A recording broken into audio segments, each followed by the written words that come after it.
আসসালামু আলাইকুম। আশা করি সবাই খুব ভালো আছেন। চলে এলাম আবারও একটি নতুন ভিডিও নিয়ে আপনাদের জন্য। আজকের ভিডিওতে দেখাবো ধনেপাতা বাটা দিয়ে পার্শে মাছের দারুণ একটা রেসিপি। এখন অবশ্য কম বেশি সারা বছরই ধনেপাতা পাওয়া যায়, তবে শীতকালে ধনেপাতার স্বাদ গন্ধ দুটোই আলাদা।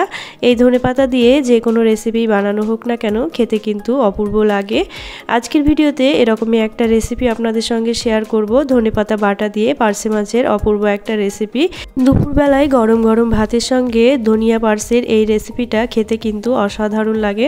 অবশ্যই একবার ট্রাই করে দেখতে পারেন। চলুন তাহলে দেরি না করে ঝটপট দেখে নেওয়া যাক আজকের রেসিপি ধনিয়া পার্সে।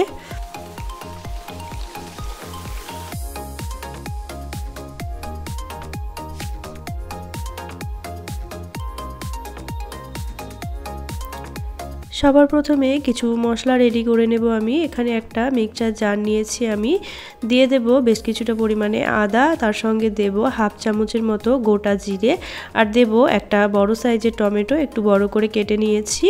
এখন সব কিছু একটা মিহি পেস্ট আমি তৈরি করে নেব।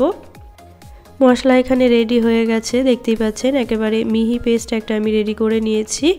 এখন এটাকে একটা বাটির মধ্যে ঢেলে নেব।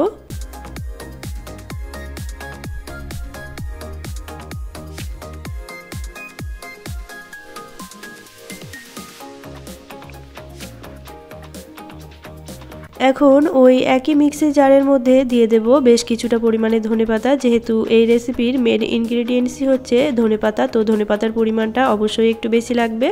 সাথে ঝালের জন্য দিয়ে দিলাম 3টে কাঁচা লঙ্কা। এটাকেও সামান্য একটু জল দিয়ে খুব ভালো করে মিহি পেস্ট তৈরি করে নেব। ধনেপাতা কাঁচা লঙ্কাটাও এখানে আমার বাটা হয়ে গেছে। এখন এটাকেও ঢেলে নেব একটা বাটির মধ্যে।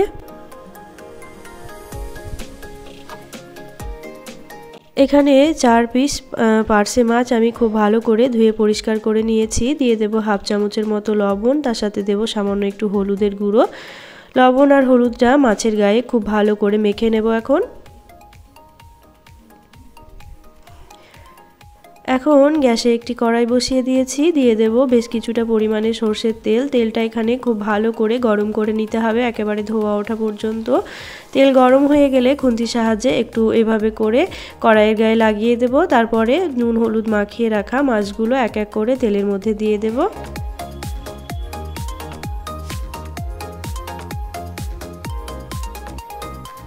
মাছগুলো উল্টে পাল্টে দুই দিকটাই হালকা লাল করে ভেজে নেব। ভাজা হয়ে গেলে মাছগুলো এখন আমি তুলে রাখবো একটা প্লেটের মধ্যে।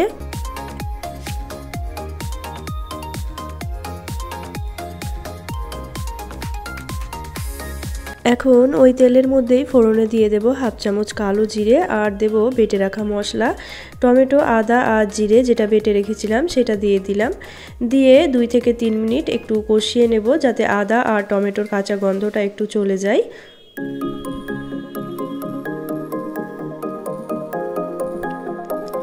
কষানো হয়ে গেলে এখন অ্যাড করে দেব কিছু গুঁড়ো মশলা। দেব হাফ চামচ হলুদের গুঁড়ো, তার সাথে দেব হাফ চামচ লঙ্কার গুঁড়ো, দেব হাফ চামচ ধনিয়ার গুঁড়ো, দেব স্বাদ মতো লবণ। এখন খুব ভালো করে নাড়াচাড়া করে মশলাটা মিশিয়ে নিতে হবে। তারপর মশলাটা কষিয়ে নেব খুব ভালো করে, যতক্ষণ না অবধি মশলা থেকে তেলটা আলাদা হয়ে আসছে। যদি প্রয়োজন হয় তবে খুব সামান্য পরিমাণে একটু জলও এখানে ব্যবহার করতে পারেন, মশলা যাতে পুড়ে না যায় সেই জন্য।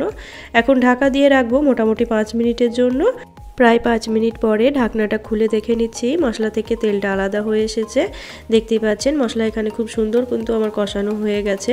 খুব ভালো করে আবারও একটু নাড়াচাড়া করে নেব। তারপরে এখানে দিয়ে দেব পরিমাণ মতো জল।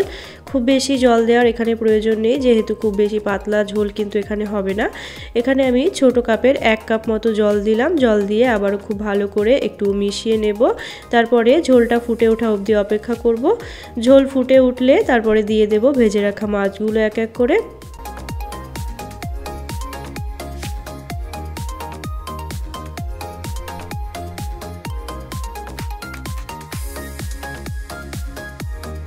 মাছ দেওয়া হয়ে গেলে আলতো হাতে একটু নেড়ে দেব। তারপরে এভাবেই ঢাকনা খোলা অবস্থাতেই 2 থেকে 3 মিনিটের মতো মাছটা একটু ফুটিয়ে নেব আমি।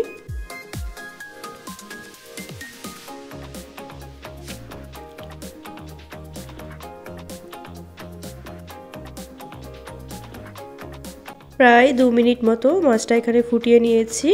এখন বেটে রাখা ধনেপাতা আর কাঁচা লঙ্কাটা দিয়ে দেবো এখানে। দেওয়ার পরে খুব ভালো করে নাড়াচাড়া করে ঝোলের সাথে মশলাটা মিশিয়ে নিতে হবে এখানে।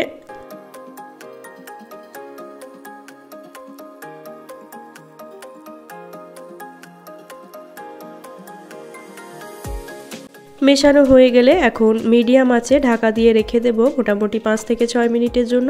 প্রায় 6 মিনিট পরে ঢাকনাটা খুলে দেখে নিচ্ছি। আমার ধনেপাতা বাটা দিয়ে পার্শে মাছ কিন্তু এখানে একদম রেডি হয়ে গেছে, দেখতেই পাচ্ছেন। ধনেপাতা বাটা দিয়ে মাছের এই রেসিপিটা আপনারা কিন্তু রুই বা কাতলা দিয়েও করতে পারেন, খেতে অপূর্ব লাগে। গরম ভাতের সঙ্গে অসাধারণ লাগে ধনেপাতার ফ্লেভারের এই মাছের রেসিপিটা। এখন গ্যাসের ফ্লেমটা বন্ধ করে দিয়ে ঢাকা দিয়ে রাখবো 5 মিনিটের জন্য। আজকের এই ধনেপাতা পার্সে কেমন হয়েছে অবশ্যই আমাকে কমেন্টে জানাবেন। যদি ভালো লাগে তাহলে অবশ্যই একটি লাইক শেয়ার কমেন্ট করবেন এবং চ্যানেলটি সাবস্ক্রাইব করে পাশে থাকার অনুরোধ রইল এবং পাশে থাকা বেল আইকনটি প্রেস করতে একদমই ভুলবেন না। এতে করে আমার পরবর্তী যে কোনো নতুন ভিডিও নোটিফিকেশন সবার প্রথমে আপনার কাছে পৌঁছে যাবে। Thank you.